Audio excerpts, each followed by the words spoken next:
Le Sénat refuse de reprendre l'examen du budget 2019 en raison d'un tweet du ministre jugé méprisant par les élus. Les 280 caractères des messages Twitter peuvent décidément peser lourd.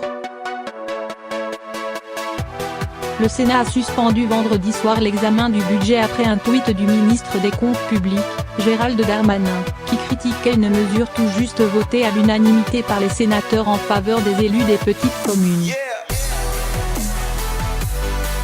La conférence des présidents, réunie ce samedi matin en présence du ministre chargé des relations avec le Parlement Marc Fesneau, a refusé de reprendre la séance tant que Gérald Darmanin maintiendrait son tweet, qualifié de fake news ministérielle.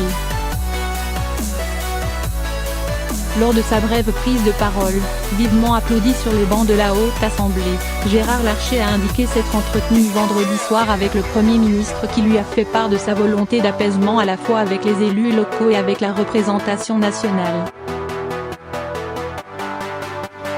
Je m'y opposerai évidemment.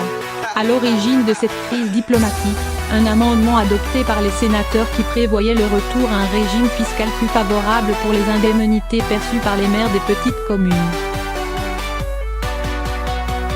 À l'initiative des Républicains, le Sénat vient de voter une augmentation de 125% de la déduction fiscale des élus, qui revient à les exonérer d'impôts jusqu'à 1 500 € mois sur leurs indemnités.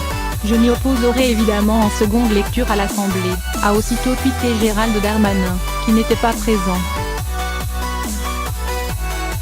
Il y en a marre que ce gouvernement tape les élus. Ce gouvernement a un fil rouge, c'est l'élu bashing. Ce que fait M. Darmanin, on ne peut pas l'accepter, a immédiatement lancé Bruno Retailleau, chef de file des sénateurs Les Républicains.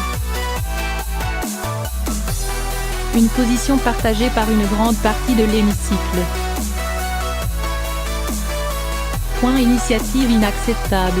Nous voulons marquer ensemble que nous refusons ce mépris, a déclaré Vincent Capo-Canellas, centriste, dénonçant des propos quasi injurieux du ministre. Éric Bocquet, sa majorité communiste, a, lui, pointé une initiative inacceptable. Les sénateurs ont également reçu le soutien d'une partie des députés.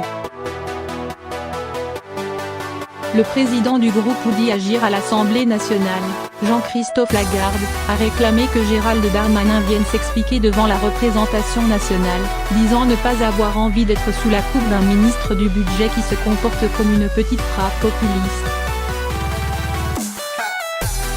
Le Premier ministre annonçait, jeudi, au Congrès des maires de France avoir entendu et compris le sentiment d'abandon et de lassitude qui gagnait les maires, notamment ceux des petites communes, a réagi Gérard Larcher dans un communiqué vendredi.